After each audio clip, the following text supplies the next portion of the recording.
Question number 46. Light of wavelength lambda pH falls on a cathode plate inside a vacuum tube as shown in the figure. The work function of the cathode surface is phi, and the anode is a wire mesh of conducting material kept at a distance d from cathode. A potential difference V is maintained between the electrodes. If the minimum de Broglie wavelength of the electron passing through the anode is lambda E, then which of the following statements are correct? ठीक है, तो हो क्या रहा है इसमें, lambda pH का wavelength इसके ऊपर फॉल हो रहा है और इस प्लेट का वर्क फंक्शन फाई है। फिर इसमें से इलेक्ट्रॉन्स निकल रहे हैं, इलेक्ट्रॉन्स को हम वी वोल्ट से एक्सीलरेट करा रहे हैं, तो एक्सीलरेट कराने से उनकी kinetic energy E into V increase हो जाएगी, और यहां पहुंचने के बाद इलेक्ट्रॉन्स की जो डी ब्रॉगली वेवलेंथ है वो लैम्डा ई है। ठीक है, तो बेसिकली हमें लैम्डा ई को रिलेट करना है लैम्डा फोटॉन से। तो देखो पहली इक्वेशन तो हम लोग यही लिखेंगे कि H C by lambda photon is equal to 5 plus K max. K max electron की काइनेटिक एनर्जी हो गई जिससे वो एमिट हो रहा है, तो के मैक्स की वैल्यू बन जाएगी H C upon lambda P H minus 5। ठीक है, let's say we call it equation number 1। अब ये जो इलेक्ट्रॉन यहाँ से निकल रहे हैं ये उन इलेक्ट्रॉन्स की काइनेटिक एनर्जी हो गई, यहाँ से निकल रहे हैं के मैक्स लेके। ठीक है, अब इन सारे इलेक्ट्रॉन्स की kinetic energy E into V से इंक्रीज हो रही है, तो kinetic energy of electrons reaching anode, तो रीचिंग एनोड पे उनकी जो काइनेटिक एनर्जी हो जाएगी वो हमें इस के मैक्स में ई इंटू वी ऐड करने से मिलेगी। ई इंटू वी हर एक इलेक्ट्रॉन की बढ़ेगी तो मैक्सिमम वाले की भी बढ़ जाएगी। ठीक है ना, तो this is equal to H C upon lambda photon minus 5 plus E into we.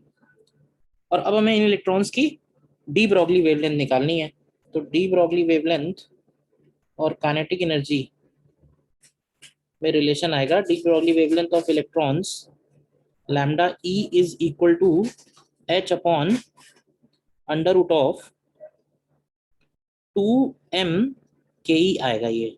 ठीक है ना, तो हम यहाँ के ई की वैल्यू रख देते हैं, तो देखिए ये फंक्शन क्या बनेगा, this is H upon under root of 2m and bracket H C upon lambda P H minus 5 plus E we.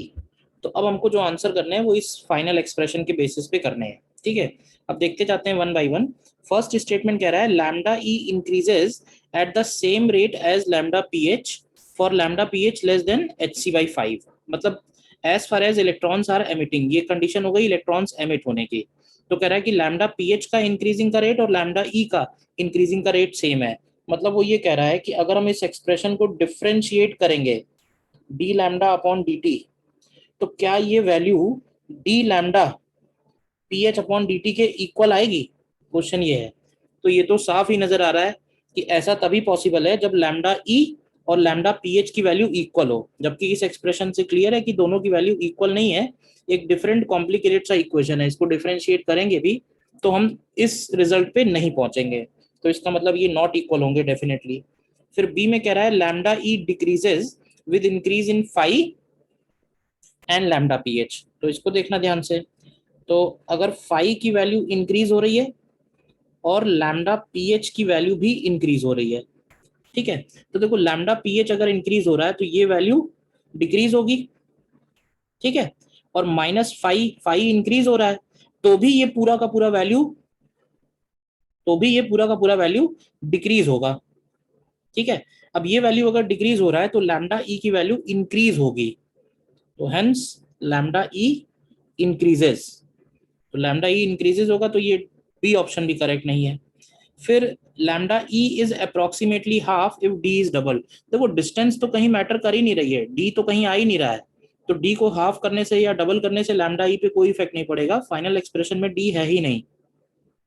और फिर डी ऑप्शन में कह रहा है फॉर लार्ज पोटेंशियल डिफरेंस। अब ऐसे देखो कि अगर v का वैल्यू फाई अपॉन ई से बहुत ज्यादा है, ठीक है ना, तो हम ऐसे बोल सकते हैं कि ये जो ब्रैकेट आएगा ना H C upon lambda P H minus five plus E V, इसकी वैल्यू अप्रोक्सीमेटली ईवी के ही इक्वल होगी। और उस सिचुएशन में ये जो एक्सप्रेशन है, ऐसे बोल सकते हैं कि lambda E is inversely proportional to root V हो जाएगा। तो अब अगर हम v को 4 टाइम्स करेंगे, इस एक्सप्रेशन को देखो, v को अगर हम 4 टाइम्स करते हैं तो लैम्डा ई की वैल्यू 1/2 हो जा रही है। तो ये हम बोल सकते हैं कि lambda E is approximately half when v is made 4 times. तो इसमें ऑप्शन डी केवल करेक्ट आएगा, ठीक है ना।